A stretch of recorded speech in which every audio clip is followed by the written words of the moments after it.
Pemirsa, Populi Center merilis survei terbaru paslon Pilpres 2019 yang secara spesifik membedah dan memotret preferensi pemilih usai menonton debat. Per 19 Januari 2019, elektabilitas paslon nomor urut 01 Joko Widodo Kiai Haji Ma'ruf Amin unggul dengan perolehan 54,1% dibandingkan paslon nomor urut 02 Prabowo Subianto Sandiaga Uno dengan perolehan 31%.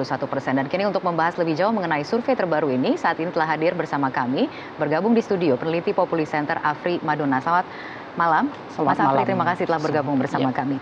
Baik, kita akan ada beberapa mungkin grafis yang bisa dikomentari, tapi saya ingin Anda menjelaskan terlebih dahulu potret elektabilitas untuk saat ini, atau persisnya per tanggal 19 Januari lalu. Ya, per tanggal 19 Januari 2019 ini, elektabilitas pasangan Jokowi Ma'ruf Amin itu berada pada level 54,1%. Itu naik sekitar 2 percentage point dibandingkan dengan survei kita terakhir Desember 2018. Sementara untuk paslon nomor 2 Prabowo Subianto dan Sandiaga Uno itu berada pada level 31%, naik dari sebelumnya 30,7%. Nah, ini adalah potret sebelum dan sesudah debat. Jadi seberapa besar sebenarnya pengaruh debat terhadap elektabilitas dari masing-masing paslon? Sebenarnya pengaruh debat tidak terlalu besar terhadap elektabilitas ini, karena kenaikannya itu tadi antara 0,3 sampai 2%. Kalau kita perhitungkan margin of error yang 2,5%, maka sebenarnya efek debat itu menjadi 0. Jadi dengan kata lain, debat tidak memiliki efek yang signifikan secara statistik. Oke, sebelum kita membedah lebih lanjut, Anda kan juga memisahkan elektabilitas head to head, artinya antar capres dengan elektabilitas paslon, begitu ya. Bisa dijelaskan mengapa kemudian dipisah seperti itu? Iya, karena kita ingin melihat efek dari per figur sebenarnya. Kita ingin melihat misalnya apakah di mata publik itu figur yang paling dominan di antara paslon ini presidennya atau wakil presidennya gitu. Nah, karena tentu saja dalam pemilihan ini yang paling menarik itu adalah figur presiden tentu saja gitu. Maka kemudian kita menanyakan kepada responden apakah siapakah tokoh yang akan mereka pilih di antara dua ini, Joko Widodo atau Prabowo Subianto. Nah, jadi kita ingin mengukur sebenarnya efek dari figur dari dua calon ini. Yang hasilnya Jokowi lebih unggul. Iya, yang dengan hasilnya persentase berbeda dengan ketika kemudian disandingkan antar paslon. Iya, ketika head to head Jokowi itu mendapatkan skor, artinya populer di kalangan 52% responden kita. Sementara Prabowo Subianto 29,5%. Seperti itu.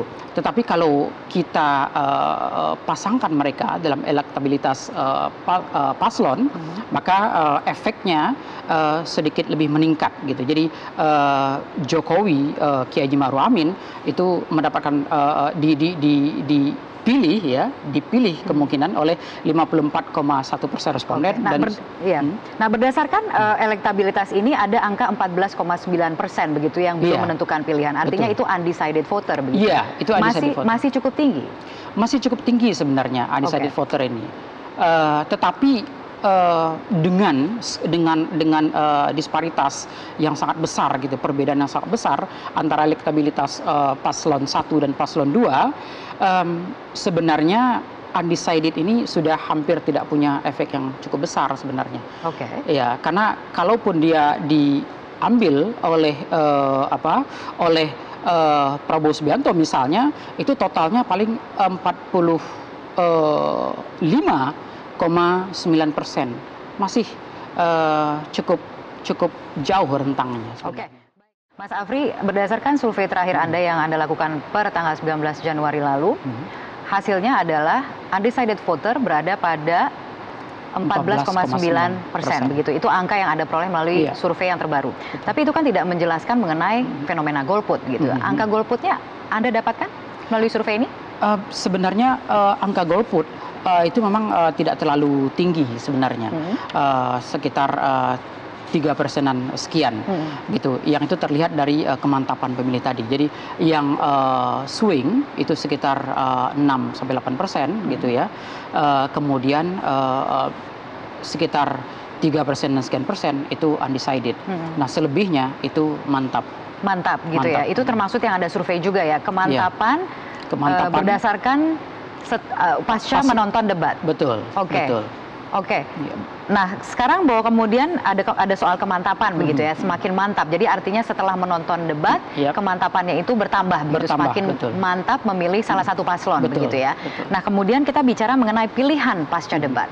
Ada angka 1% di situ yang tidak memilih. Itu artinya itu angka golput yang diperoleh. Iya, itu angka golput. Ini mungkin bisa dilihat grafis yang ditampilkan di layar, ada angka 1,1% di situ yang tidak menentukan pilihan pasca debat. Betul. Bisa dijelaskan?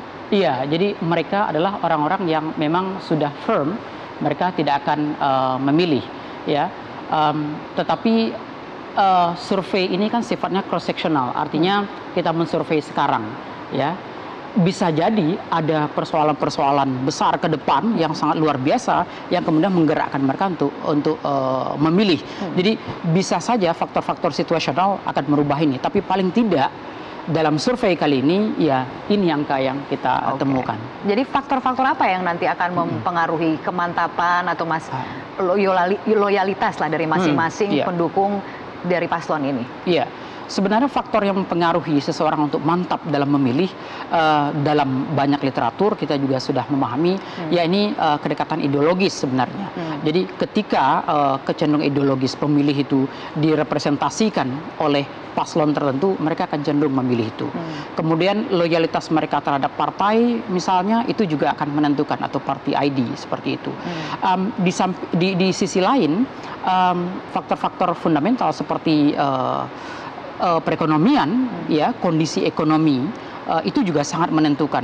Dalam banyak forecasting model, faktor-faktor ekonomi itu faktor-faktor yang sangat menentukan sekali dalam memilih. Oke, lalu apa strategi bagi masing-masing paslon menghadapi debat kedua nantinya? Ya, sebenarnya yang paling penting dilakukan oleh paslon adalah mereka harus berusaha untuk menjaga basis konstituen mereka. Ini yang paling penting. Karena ya banyak literatur juga ya menyebutkan dan banyak riset juga membuktikan bahwa mengubah swing atau mengubah orang-orang yang sudah memiliki kecenderungan ideologis tidak mau memilih gitu, itu akan sangat sulit sekali. Karena itu kemudian yang paling visible untuk dilakukan itu adalah menjaga loyalitas dari basis konstituen yang sudah ada gitu, atau paling tidak gitu meyakinkan pemilih yang punya kecenderungan. Jadi misalnya mereka punya keinginan untuk memilih gitu, tapi mereka masih ragu-ragu. Itu yang perlu diyakinkan oleh tim dengan kampanye. Cara seperti apa? Mereka harus memberikan narasi-narasi yang meyakinkan bagi mereka. Dan narasi-narasi ini sebenarnya harus mereka sesuaikan dengan kebutuhan mereka juga. Swing voter itu bermacam-macam karakter mereka. Ada mereka yang memang betul-betul tidak memahami situasi gitu ya. Ada juga di antara mereka yang pragmatis ya, sehingga kadang menerima suap juga dan seterusnya gitu. Ya, tetapi hal-hal seperti ini ya perlu dihindari secara normatif. Ada satu sebenarnya yang masih bisa kita bahas tapi waktunya sudah habis, adalah soal kalangan milenial begitu yang juga kemudian ada survei. Hasilnya adalah milenial. Secara absolut milenial itu memilih pasangan Joko Widodo, paslon nomor 1. Baik. Seperti itu. Baik, terima kasih.